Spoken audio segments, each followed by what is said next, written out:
Assalamualaikum warahmatullahi wabarakatuh. Perkenalkan, nama saya Muhammad Ali dengan akhiran NIM 106 dari kelas 2023D.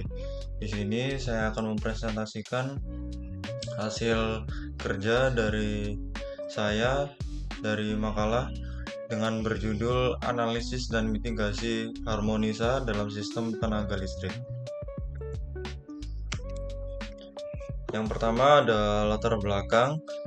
Untuk latar belakang sendiri, energi listrik itu merupakan kebutuhan yang paling penting ya saat ini karena hampir semua aktivitas melibatkan kebutuhan listrik. Nah, pada energi listrik sendiri itu terjadi distorsi gelombang yang biasa disebut dengan harmonisa. Nah, harmonisa itu sendiri adalah gelombang yang terdistorsi secara teratur dengan frekuensi kelipatan dari frekuensi fundamental. Untuk dampak dari terjadinya harmonisa sendiri yaitu tingginya kandungan harmonik. Nah, harmonik ini menyebabkan faktor daya rendah arus pada konduktor netral dan peningkatan kehilangan daya. Untuk rumusan masalah dalam PPT kali ini yaitu yang pertama ada penyebab harmonisa. Apa saja sih penyebab utama timbulnya harmonisa dalam sistem kelistrikan? Lalu terutama yang berkaitan dengan beban nonlinear. Lalu untuk yang kedua ada dampak harmonisa. Nah, bagaimana saja sih dampak harmonisa terhadap kualitas daya listrik dan performa peralatan yang terhubung? Lalu yang ketiga ada solusi efektif. Untuk solusinya, apa yang diterapkan yang dapat mengurangi dampak harmonisa itu sendiri. Lalu yang terakhir ada efektivitas filter. Nah, efektivitas filter ini sendiri sejauh mana sih penerapannya pada filter harmonisa agar dapat meningkatkan kualitas daya dan efisiensi sistem agar tidak terjadi mengurangi efek harmonisa itu sendiri. Untuk definisi dan teori, untuk harmonisa sendiri yaitu adalah gelombang yang terdistorsi secara teratur yang terdiri dari gelombang sinus dengan frekuensi kelipatan bulat atau frekuensi fundamental. Untuk bentuk gelombangnya sendiri, idealnya itu seperti gelombang sinusoidal, seperti gambar yang di sebelah kiri. Bisa dilihat bahwa gelombangnya adalah sinusoidal murni. Nah, kenapa harmonisa itu muncul? Disebabkan itu adalah karena interaksi beban nonlinear dan sumber daya listrik. Nah, beban nonlinear sendiri itu adalah jenis beban yang arusnya tidak tepat sebanding dengan tegangan yang diberikan. Contohnya seperti komputer, lampu hemat energi, penyala, lalu yang terakhir yaitu inverter. Nah, deret Fourier sendiri itu dapat digunakan untuk secara sistematis dalam bentuk gelombang harmonik. Jadi, semakin banyak harmonisa dalam suatu sistem, semakin tinggi distorsi gelombang arus dan tegangannya, yang dapat menyebabkan berbagai masalah pada sistem daya. Nah, untuk pada standar undang-undangnya sendiri, tertera pada Undang-Undang IEEE 519-2014 menetapkan bahwa batas THD tegangan sebesar 505% untuk sistem pada tegangan rendah.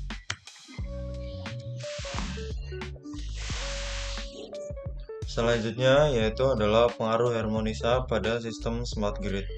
Untuk pengaruh harmonisa pada sistem smart grid sendiri ada 4, yaitu yang pertama ada distorsi tegangan.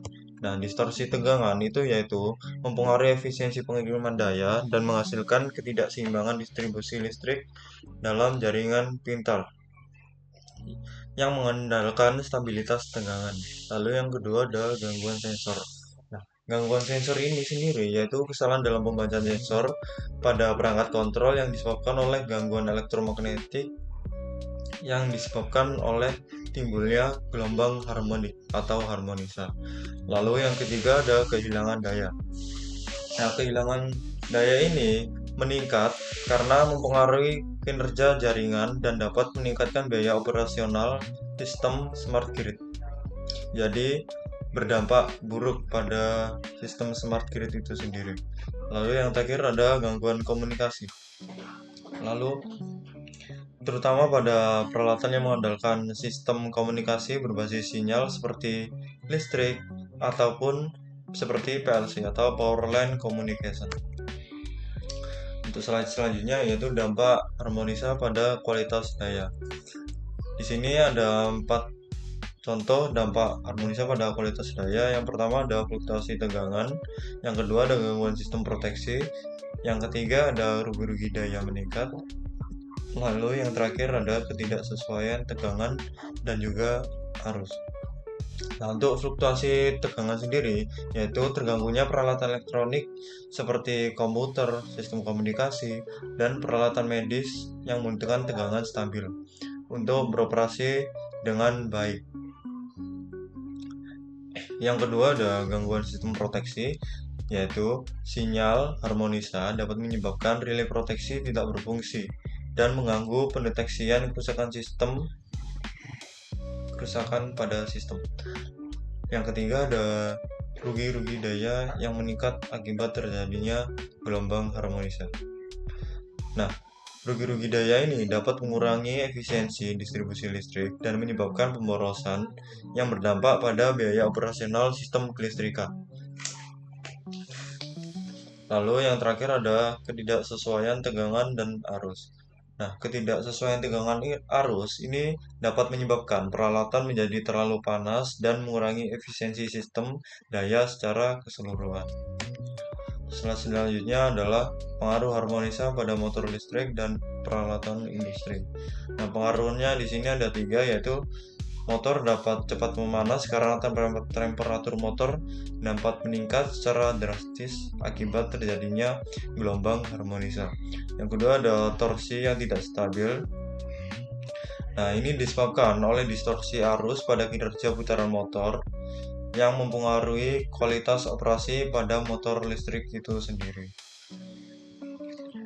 Nah, untuk yang terakhir adalah kinerja konverter menurun akibat gelombang harmonisa pada motor listrik. Nah, kinerja konverter menurun ini berpotensi dapat mengganggu fungsi peralatan industri yang berbasis elektronik yang sangat sensitif. Jadi, peralatan elektronik yang ada akan lama-kelamaan akan cepat rusak dikarenakan gelombang harmonisa akibat gelombang harmonisa. Lalu selanjutnya adalah upaya pengendalian dan pengurangan harmonisa. Yang pertama adalah penggunaan filter pasif. Untuk filter pasif sendiri ini yaitu menyerap frekuensi harmonik tertentu dari sistem daya. Yang kedua ada filter aktif. Untuk filter aktif yaitu fungsinya sebagai menetralisir harmonisa secara real time atau satu waktu. Yang ketiga ada penerapan standar dan regulasi yang ditetapkan oleh IEEE, yaitu menetapkan batasan THD maksimum sebelumnya sebesar 5%. Lalu untuk yang terakhir yaitu pengelolaan beban non-linear. Untuk penggunaan filter pasif sendiri pada harmonisa yaitu yang pertama ada rangkaian filter pasif. Filter pasif sendiri ini digunakan sebagai rangkaian induktor dan kapasitor yang dikonfigurasikan untuk menyerap frekuensi harmonik tertentu dari sistem daya. Untuk pengimplementasian pada harmonisa, filter pasif ini digunakan untuk aplikasi industri kecil hingga menengah karena biaya pemasangan dan pemeliharaannya yang relatif murah. Dan yang terakhir adalah efektivitas filter. THD sendiri atau Total Harmonic Distortion dapat diturunkan ke tingkat yang memenuhi standar internasional dengan mengintegrasikan filter pasif ke dalam jaringan distribusi. Penggunaan filter aktif pada harmonisa. Yang pertama yaitu mendeteksi harmonisa, lalu yang kedua ada analisis sinyal, yang ketiga yaitu injeksi kompensasi, dan yang terakhir yaitu sinyal kompensasi. Untuk penggunaan filter aktif sendiri yaitu adalah teknologi yang lebih canggih, yang lebih memberikan solusi dinamis untuk harmonisa. yaitu fungsinya sebagai menghilangkan atau menetralisir harmonisa dalam satu waktu, sehingga filter aktif sendiri menyuntikkan arus membalik dengan bentuk gelombang yang berlawanan dengan harmonisa. Kemampuan filter aktif sendiri untuk beradaptasi dengan keadaan beban yang berbeda adalah salah satu manfaat utamanya dalam filter aktif. Jadi lebih bagus daripada filter pasif. Nah, untuk slide selanjutnya adalah teknik pengukuran dan analisis harmonisa. Untuk yang pertama yaitu 5% adalah total harmonic distortion, batas maksimumnya pada sistem tegangan rendah. Yang kedua ada 100 Hz, yaitu harmonisa order 2. Yang ketiga ada 150 Hz, jadi kelipatannya adalah 50 Hz. Untuk yang terakhir yaitu adalah FFT, metode analisis atau Phase Fourier Transform untuk analisis spektrum frekuensi pada gelombang harmonisa. Nah, di sini ada studi kasus dari gardu traksi KRL, yaitu studi kasus ini yaitu adalah menemukan bahwa harmonisa order 5 dan 7 merupakan penyebab utama meningkatnya rugi-rugi daya. Jadi kehadiran harmonisa ini pada order 5 dan juga 7 menyebabkan mempercepatnya pemanasan pada transformator dan peralatan listrik lainnya yang dapat memperpendek usia peralatan dan meningkatkan kemungkinan kegagalan sistem. Nah, untuk mengatasi masalah ini, gardu traksi KRL, salah satu opsi yang diterapkan adalah penggunaan filter harmonik aktif yang dapat mengurangi distorsi harmonik secara real time dengan menginjeksikan arus yang berlawanan fase. Selain itu, desain sistem penyiaran dioptimalkan untuk meningkatkan ketahanan harmonik dan efisiensi konversi daya. Untuk dampak ekonomi dan operasional harmonisa sendiri, yaitu yang pertama, biaya operasionalnya adalah meningkat, yaitu dikarenakan harmonisa mengurangi efisiensi peralatan listrik yang dapat mengakibatkan konsumsi daya yang lebih tinggi dan suhu operasi yang lebih tinggi pada komponen elektronika, sehingga dapat memperpendek usia peralatan. Yang kedua adalah kehilangan energi. Nah, maksud dari kehilangan energi sendiri ini adalah harmonisa dapat menyebabkan rugi-rugi daya di jaringan tenaga listrik yang mengakibatkan pemborosan energi berskala besar dan peningkatan biaya listrik. Lalu yang ketiga adalah investasi teknologi mitigasi. Untuk investasi teknologi mitigasi ini diperlukan investasi dalam teknologi mitigasi seperti filter harmonik aktif yang meskipun mahal pada awalnya dapat menghemat biaya operasional dalam jangka panjang atau ke depannya, sehingga lebih baik memilih filter aktif yang lebih mahal daripada filter pasif yang lebih murah tetapi umurnya lebih pendek dibandingkan filter aktif yang digunakan dalam jangka panjang. Untuk studi kasus pada sistem daya industri menunjukkan bahwa penerapan teknologi mitigasi harmonik dapat memangkas biaya pemeliharaan hingga 30%, sekaligus meningkatkan faktor daya yang berkontribusi pada efisiensi energi secara keseluruhan. Nah, yang terakhir yaitu adalah pengembangan filter hybrid pada gelombang harmonisa. Nah, filter hybrid sendiri ini menggabungkan antara filter pasif dan juga aktif untuk mengurangi harmonisa secara lebih efisien dan adaptif. Sehingga keuntungan dari filter hybrid sendiri ini kemampuannya untuk menangkal harmonisa dalam tingkat tinggi yang seringkali sulit dikelola filter pasif tradisional. Nah, filter hybrid juga dapat diintegrasikan pada sistem IoT atau Internet of Things dan AI atau kecerdasan buatan. Nah, filter hybrid sendiri ini juga secara otomatis mendeteksi perubahan spektrum harmonisa dan mengadaptasi tindakan mitigasi yang sesuai ketika terhubung ke sistem pemantauan IoT.